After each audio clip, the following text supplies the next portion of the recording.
ಕಾರ್ಯಪರ ನೌಕರ ಅಧಿಕಾರಿ ಮತ್ತು ನೌಕರರ ಒಕ್ಕೂಟಕ್ಕೆ ಏನೇ ಬರಲಿ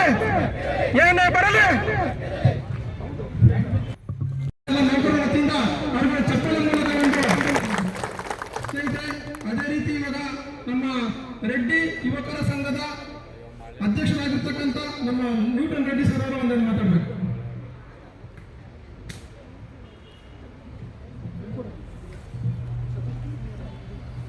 ಅದೇ ಈ ಒಂದು ಕಾರ್ಯಕ್ರಮಕ್ಕೆ ನಮ್ಮ ರಾಜ್ಕುಮಾರ್ ಸರ್ ಅವರು ಆಗಮಿಸಿದ್ರೆ ಅವರು ಕೂಡ ಒಂದು ಸ್ವಾಗತವನ್ನು ಕೊಡ್ತಾ ಇದ್ದೇನೆ. ಅದೇ ರೀತಿ ನಮ್ಮ ಜಯಮ್ಮ ಮೇಡಮ್ ಕೂಡ ಬಂದು ಅವರು ಕೂಡ ಒಂದು ಸ್ವಾಗತವನ್ನು ಕೊಡ್ತಾ ಇದ್ದೇನೆ. ಈ ಒಂದು ಖಾಸಗೀಕರಣದ ವಿರುದ್ಧವಾಗಿ ನಮ್ಮ DSS ನ ಅಧ್ಯಕ್ಷರು ಮತ್ತು ವಕೀಲರಾಗಿರ್ತಕ್ಕಂಥ ನಮ್ಮ ಪುರುಷೋತ್ತಮ್ ಸರ್ ಅವರು ಎಲ್ಲರೂ ಮಾತಾಡಬೇಕು. ಸ್ನೇಹಿತರೆ, ಯಾರೇ ಸಬಾರ್ಡಿನೇಟ್ ಅಧಿಕಾರಿಗಳು ನೀವು ಆತಂಕದಲ್ಲಿದ್ದಾರೆ, ನಿಮ್ಮ ಜೀವನ ಆತಂಕ ಇದೆ ಅಂತ ಅಂದಾಗ ಇಂಥ ಅಧಿಕಾರಿಗಳು, ಧನಂಜಯ ಇಂಥ ಅಧಿಕಾರಿಗಳು ನಿಮ್ಮ ಜೊತೆ ನಿಂತಿದ್ದಾರಲ್ಲ, ಇವಾಗ ಜೋರ ಚಪ್ಪಾಳೆ. ಯಾಕೆ ಗೊತ್ತು ಅವರಿಗೆ ಏನಾಗುತ್ತೆ ನೆಕ್ಸ್ಟ್ ಅಂತ. ನಿಮ್ಮ ಬದುಕನ್ನ ಇಷ್ಟು ದಿನ ವಿದ್ಯುತ್ಗೆ ಕೊಟ್ಟಿದ್ರಿ, ಅಲ್ಲೇ ಸಾವಾಗ್ತಿತ್ತು, ಅಲ್ಲೇ ಬದುಕಾಗ್ತಿತ್ತು. ಆದ್ರೆ ಈಗ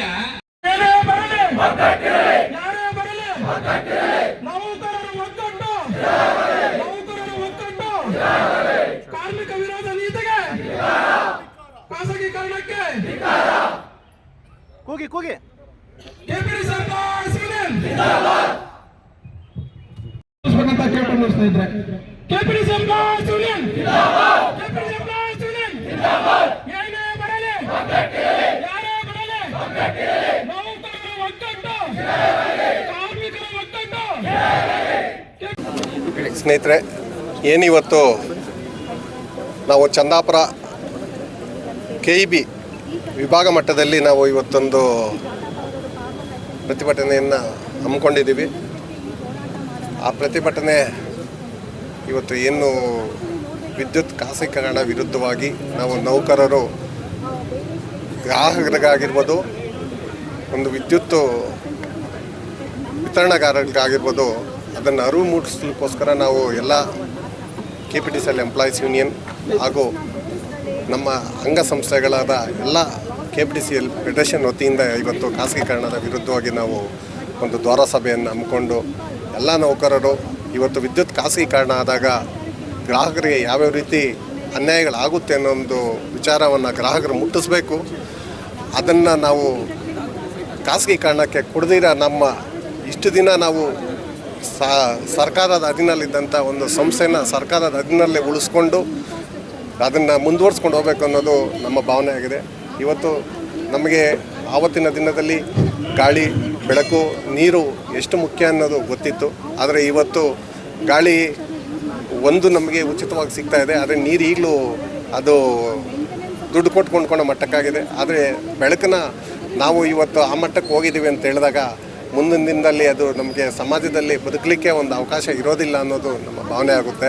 ಅದರಂತೆ ಇಷ್ಟು ದಿನ ನಾವು ಸರ್ಕಾರದ ಅಧೀನದಲ್ಲೇ ಇದ್ದಂಥ ಸಂಸ್ಥೆನ ಸರ್ಕಾರದ ಅಧೀನದಲ್ಲೇ ಉಳಿಸ್ಕೊಂಡು ಗ್ರಾಹಕರಿಗೆ ಒಂದು ಉತ್ತಮ ಒಂದು ಸವಲತ್ತುಗಳನ್ನು ನೀಡಲಿಕ್ಕೆ ಒಂದು ಅವಕಾಶ ಮಾಡಿಕೊಟ್ಟು ಇನ್ನೂ ಒಂದೊಂದು ಒಳ್ಳೆ ಸವಲತ್ತುಗಳನ್ನು ಗ್ರಾಹಕರು ನೀಡಬೇಕು ಅಂತ ಸರ್ಕಾರದ ಮುಖಾಂತರ, ನಮ್ಮ ಇಲಾಖೆಯ ಮುಖಾಂತರ ಅವ್ರಿಗೆ ಸರ್ಕಾರಕ್ಕೆ ನಾನು ಮನವಿ ಮಾಡ್ಕೊತಾ ಇದ್ದೀನಿ. ನಮ್ಮ KERCಗೆ ಟಾಟಾ ಪವರ್ನವರು ಈಗ ಆಲ್ರೆಡಿ ಅವರು ಸೆಕ್ಷನ್ 14 ಮತ್ತು 15 ಅಡಿಯಲ್ಲಿ ಪ್ಯಾರಲಲ್ ಲೈಸೆನ್ಸ್ಗೆ ಅವರು 19 ಜಿಲ್ಲೆಗೆ ಅವರು ಅಪ್ಲೈ ಮಾಡಿದ್ದಾರೆ.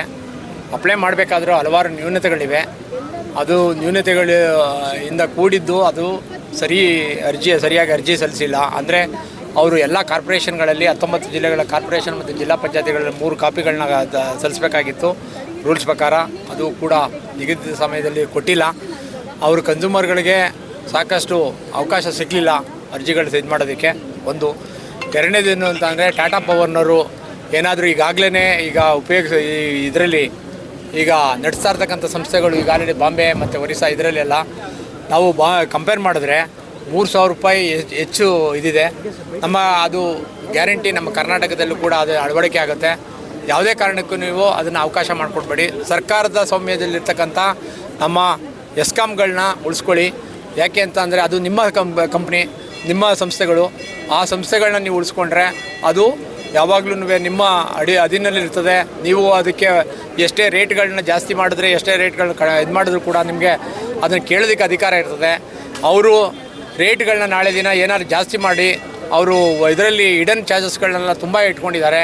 ನೀವು ಆ ಬಿಲ್ಗಳನ್ನೆಲ್ಲ ನೀವು ತೊಗೊಂಡು ನೋಡಿದ್ರೆ, ನೀವು ಎಲ್ಲ ಕಾಪಿಗಳನ್ನ ಶೇರ್ ಮಾಡ್ತೀನಿ ನಾನು ಅದರದ್ದು. ಆ ಕಾಪಿನಲ್ಲಿ ನೀವು ಅದರಲ್ಲಿ ನೋಡಿದ್ರೆ ತುಂಬ ಹೆಚ್ಚು ಹಿಡನ್ ಚಾರ್ಜಸ್ಗಳಿವೆ ಅವರಲ್ಲಿ. ಆಮೇಲೆ ಅದಲ್ಲದೆ ಅವ್ರ ಹತ್ರ ನೆಟ್ವರ್ಕ್ ಇಲ್ಲದೆ ಇರೋದ್ರಿಂದ, ನಮ್ಮ ನೆಟ್ವರ್ಕ್ಗಳನ್ನ ಉಪಯೋಗಿಸೋದ್ರಿಂದ ಅದರದ್ದು ವೀಲಿಂಗ್ ಚಾರ್ಜಸ್ ಬರುತ್ತೆ. ಆ ವೀಲಿಂಗ್ ಚಾರ್ಜಸ್ಸು ಕೂಡ ಅವ್ರು ಕಟ್ಟಬೇಕಾಗುತ್ತೆ. ಆದ್ದರಿಂದ ರೈತರಿಗೂ ಕೂಡ ತೊಂದರೆ ಆಗ್ತದೆ ನಾಳೆ ದಿನ.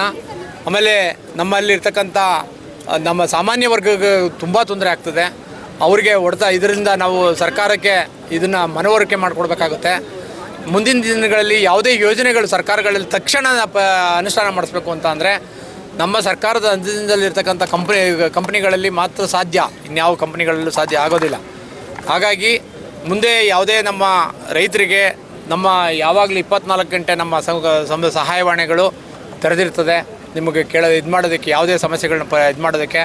ಅದೇ ರೀತಿ ನಮ್ಮ ಜಾಲತಾಣಗಳು ಸುಮಾರು ವರ್ಷಗಳಿಂದ ಅಭಿವೃದ್ಧಿಪಡಿಸಿರೋ ಅಂತಕ್ಕಂಥ ಇದನ್ನು ಅವ್ರ ಕೈಯಲ್ಲಿ ಮಾಡೋದಕ್ಕಾಗೋದಿಲ್ಲ.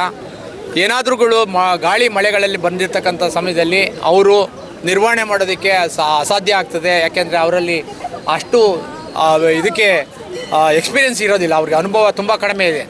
ಹಾಗಾಗಿ ಇವೆಲ್ಲ ಕಾರಣ ತುಂಬ ಇನ್ನೂ ಅತಿ ಹೆಚ್ಚು ಕಾರಣಗಳಿವೆ, ಸಾಕಷ್ಟು ಕಾರಣಗಳು. ಈಗ ಆಲ್ರೆಡಿ ಪಿಟಿಷನ್ ಮೂಲಕ ನಾವು ಆಲ್ರೆಡಿ ಸಬ್ಮಿಟ್ ಮಾಡಿದ್ದೀವಿ.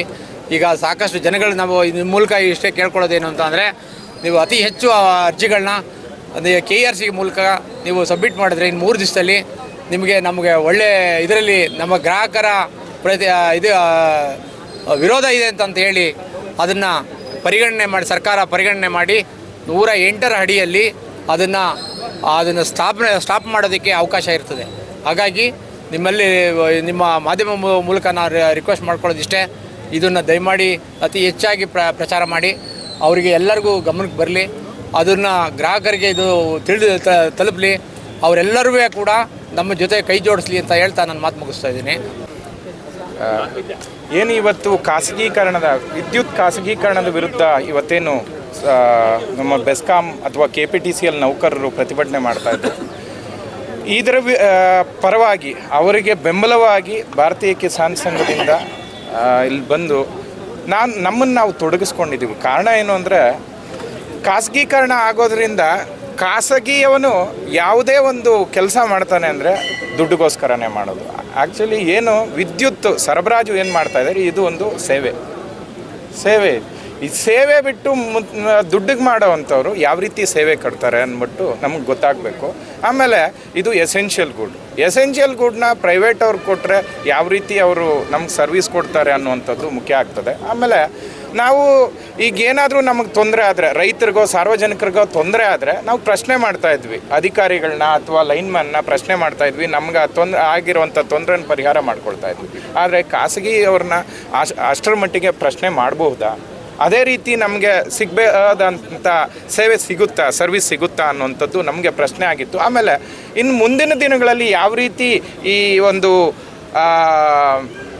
BSNLಗೆ ಏನು ಪ್ಯಾರಲಲ್ ಆಗಿ ಏರ್ಟೆಲ್ ಅಥವಾ ಜಿಯೋ ಬಂತು, ಅವರು ಯಾವ ರೀತಿ ಮುಂಚಿತವಾಗಿ ಕಡಿಮೆ ಬೆಲೆಯಲ್ಲಿ ಶುರು ಮಾಡಿದ್ರು ಸರ್ವೀಸು, ಈಗ ಯಾವ ರೀತಿ ಹೆಚ್ಚಾಯಿತು ಅದನ್ನು ನಾವು ಅರ್ಥಕೊಳ್ಬೇಕು. ಅದೇ ರೀತಿ ಇಲ್ಲೂ ಆಗ್ಬೋದು. ಅದೇ ರೀತಿ ನಿಮಗೆ ಪ್ಯಾರಲಲ್ ಆಗಿ ಬಂದರೆ ಈಗ BPCL ಆಗ್ಬೋದು, HP ಆಗ್ಬೋದು, ಇಂಡಿಯನ್ ಆಯಿಲ್ ಆಗ್ಬೋದು, ಅದರ ಒಂದು ಬೆಲೆ ಯಾವ ರೀತಿ ಇದೆ, ಮತ್ತು ಪ್ರೈವೇಟ್ ಕಂಪ್ನಿಗಳಾದ ಜಿಯೋ ಅಥವಾ ಶೆಲ್ಲು ಅದರಲ್ಲಿ ಬೆಲೆ ಯಾವ ರೀತಿ ಇದೆ ಅನ್ನೋವಂಥದ್ದು ಅದೇ ರೀತಿ ಈ ಬೆಸ್ಕಾಂನಲ್ಲೂ ಆ ಒಂದು ಕೆಲಸ ಆಗ್ತದೆ. ಅದು ಆಗಬಾರ್ದು. ಮತ್ತು ರೈತರಿಗೆ ಸರಿಯಾದ ರೀತಿಯಲ್ಲಿ ಸೇವೆ ಸಿಗಬೇಕಾಗ್ತದೆ. ಯಾವ ರೀತಿ ಈಗಾಗಲೇ ಸರ್ಕಾರ ನಮ್ಮ ಏನು ಟ್ರಾನ್ಸ್ಫಾರ್ಮರ್ ಬೆಲೆ ಹೆಚ್ಚಿದೆ, ಅವರಿಗೆ ನಡ್ಸೋಕ್ಕಾಗದೇ ಇದ್ದರೆ ಹಿಂದೆಗಡೆ ಬಾಗಿಲಿಂದ ಪ್ರೈವೇಟ್ ಅವ್ರಿಗೆ ಕೊಟ್ಟು ತಮ್ಮ ಒಂದು ಸೇವೆಯಿಂದ ನುಳ್ಚ್ಕೊಳ್ಳೋ ಕೆಲಸ ಆಗಬಾರ್ದು. ಮುಂದಿನ ದಿನಗಳಲ್ಲಿ ಈ ಒಂದು ಕೆಲಸನ ಏನು ಪ್ರೈವೇಟೈಸೇಷನ್ ಏನು ಮಾಡ್ತಾ ಇದ್ದಾರೆ, ಖಾಸಗೀಕರಣ ಮಾಡ್ತಾ ಇದ್ದಾರೆ, ಅದನ್ನು ನಿಲ್ಲಿಸಬೇಕು. ಅದರ ಸಾಧಕ ಬಾಧಕಗಳನ್ನ ಸರಿಯಾದ ರೀತಿಯಲ್ಲಿ ತಿಳ್ಕೊಂಡು ಯಾವ ರೀತಿ ಕ್ರಮ ಕೈಗೊಳ್ಳಬೇಕು ಅನ್ನೋವಂಥದ್ದನ್ನು ಏನು ಸರ್ಕಾರ ಅರಿತುಕೊಂಡು ಸರಿಯಾದ ರೀತಿಯಲ್ಲಿ ಕ್ರಮ ಕೈಗೊಳ್ಳಬೇಕು. ಯಾಕಂದರೆ ನಾನು ಒಂದು ವಿಚಾರ ತುಂಬ ಗಂಭೀರವಾಗಿ ಹೇಳೋದಕ್ಕೆ ಇಚ್ಛೆ ಪಡ್ತೀನಿ, ಇವ್ರ ಪರವಾಗಿ ಹೇಳೋದಕ್ಕೆ ಇಚ್ಛೆ ಪಡ್ತೀನಿ. ಯಾಕಂದರೆ ಇದು ತುಂಬ ಅಪಾಯದಲ್ಲಿರುವಂಥ ಕೆಲಸ. ವಿದ್ಯುತ್ ಒಂದು ಸೇವೆ ಅನ್ನುವಂಥದ್ದು ತುಂಬ ಅಪಾಯದಲ್ಲಿ, ಮಳೆ ಬಂದಿರ್ಬೋದು ಅಥವಾ ಗಾಳಿ ಬಂದಿರ್ಬೋದು, ಅಂಥ ಪರಿಸ್ಥಿತಿಯಲ್ಲೂ ಲೈನ್ಮ್ಯಾನ್ಗಳು ಎಷ್ಟು ತಮ್ಮ ಪ್ರಾಣವನ್ನು ಪಣವಾಗಿಟ್ಕೊಂಡು ಅವರ ಸೇವೆ ಕೊಡ್ತಾ ಇದ್ದಾರೆ. ಅವ್ರಿಗೆ ಒಂದು ಭದ್ರತೆ ಕಾಡ್ತದೆ. ಮುಂದಿನ ದಿನಗಳಲ್ಲಿ ಖಾಸಗೀಕರಣ ಆದರೆ ಭದ್ರತೆ ಕಾಡ್ತದೆ. ಆ ಭದ್ರತೆ ಕಾಡಬಾರ್ದು ಅಂದರೆ ಸರ್ಕಾರಿ ಸ್ವಾಮ್ಯದಲ್ಲೇ ಉಳಿಬೇಕು. ಅವರ ಒಂದು ಏನು ಕುಟುಂಬಗಳಿಗೆ ಒಂದು ನೆರವಾಗಿ ನಿಂತ್ಕೊಳ್ಬೇಕು. ಅದು ಮಾನವೀಯತೆ ಕೂಡ. ಅದಕ್ಕೋಸ್ಕರ ಭಾರತೀಯ ಕಿಸಾನ್ ಸಂಘದ ಪರವಾಗಿ ನಾವು ಬಂದು ಇವರ ಒಂದು ಪ್ರತಿಭಟನೆಗೆ ನಾವು ಬೆಂಬಲ ಕೊಡ್ತೀವಿ.